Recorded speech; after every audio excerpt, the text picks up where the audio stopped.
좋은 아침입니다. 하나님과 말씀과 오다시 오늘 다시 시작. 안녕하세요, 이학진 강도사입니다.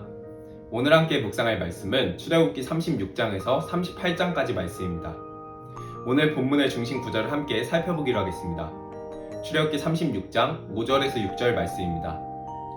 모세에게 말하여 이르되 백성이 너무 많이 가져오므로 여호와께서 명령하신 일에 쓰기에 남음이 있나이다.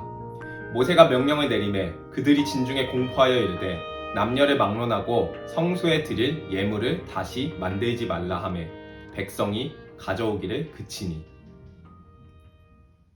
출애굽기 36장은 35장에서 진행되었던 성막 건설이 계속해서 진행됩니다. 하나님은 성막 건설의 총 책임자로 부살레를 부르셨고 오홀리압이 그를 보조합니다. 부살레가 오홀리압과 그들을 돕는 사람들을 하나님께서 지혜와 총명을 부으셨고 성막을 그들이 짓기 시작합니다. 4절에서 7절은 35장에서 백성들이 자원하여 예물을 바치던 것이 끊기질 않아 모세가 백성들에게 더 이상 예물을 가져오지 말라 하는 감동적인 이야기도 등장합니다. 35장부터 지금까지 성막을 만들 재료를 헌납한 것과 성막을 만들 사람들을 소개했다면 출애굽기 36장 8절부터 40장 33절까지는 성막을 제작하는 것에 대한 상세한 내용이 등장합니다.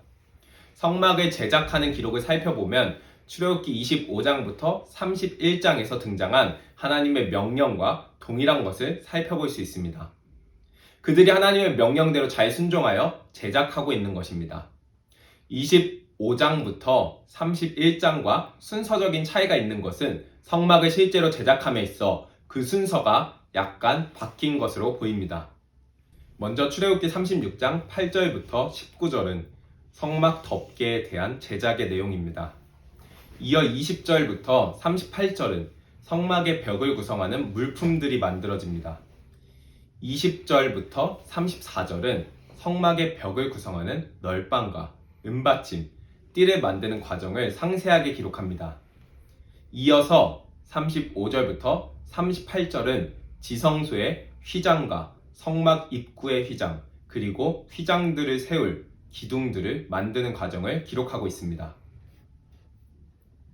36장이 성막 외부를 건설하는 것이었다면 37장에서는 성막 안에 비치될 기구들의 제작에 대해서 기록하고 있습니다.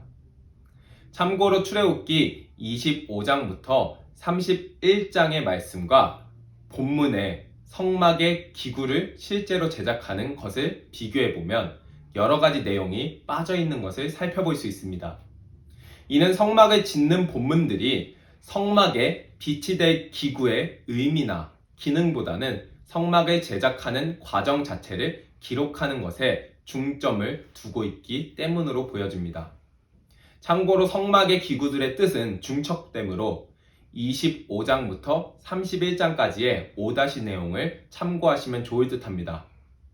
본문 36장 1절에서 9절은 법궤를 만드는 장면, 10절에서 16절은 진설병을 놓는 상을 만드는 것을 기록합니다. 이어 17절부터 24절은 등잔대, 25절부터 29절은 분향단을 제작한 것에 대해서 기록합니다. 출애굽기 38장에서는 1절부터 7절에서 번제단, 8절은 물두멍, 9절에서 20절은 성막 뜰을 둘러친 세마포장과 문이 만들어지는 장면을 소개합니다. 이어 21절부터는 아론의 아들 제사장 이디말이 성막 제작에 들어간 물품들의 목록을 기록한 것을 보여줍니다. 이스라엘 백성들이 바친 예물은 각각 필요한 곳에 쓰였습니다. 그중 독특한 것은 은입니다. 인구 조사로 인해 거두어들인 은은 100달란트 1775세겔이었습니다. 이것은 인구 조사의 대상이 되는 20살이 넘는 각 남자들에게 반세겔씩 거둔 결과입니다. 이 예물은 출애굽기 30장 16절에 나오는 이스라엘 각 사람의 목숨값의 속전입니다. 이스라엘 백성이 목숨값의 속전을 내야 하는 이유는 비록 상징적인 것이지만 거룩하신 하나님이 그들 가운데 거하시기 때문입니다.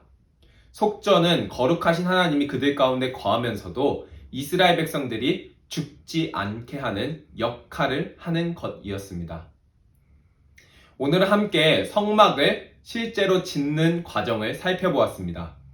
출애굽기 25장부터 31장에서 등장한 성막의 설계도가 출애굽기 35장에서 40장까지 실제로 지어집니다. 이 본문들을 읽어 나가시면서 다소 구체적인 성막 건설에 대한 내용과 다시 한번 반복되는 구절로 인해 읽기 어려우신 분들도 있으실 것으로 생각됩니다.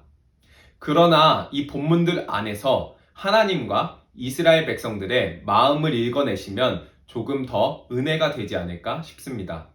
하나님께서 성막의 설계도면을 그냥 던져주실 수도 있지만 출애굽기 25장에서 31장까지의 말씀을 통해서 모세에게 성막 도면을 자세히 설명해 주십니다. 그 설명의 기간이 무려 40일입니다. 하나님께서 40일 동안 성막에 대해서 자세히 일러주시는 장면과 내용으로 하여금 그분께서 그의 백성과 함께 거하시는 것에 대한 마음을 느낄 수 있습니다. 그리고 그 하나님에 대한 사랑과 감사의 표현으로 이스라엘 백성들이 하나님의 명령대로 세세하게 직접 장막을 만듭니다. 하나님과 그의 백성이 하나님이 거하실 처소인 장막을 만드는 것으로 서로에 대한 사랑의 마음을 표현하고 있다고 생각하시면 출애굽기의 성막 제작의 내용들이 이전보다는 조금 더 은혜로 다가오시리라 생각됩니다. 사랑하는 기쁨 가족 성도 여러분, 오늘도 말씀 가운데 하나님의 사랑과 은혜를 발견하시길 간절히 소망합니다.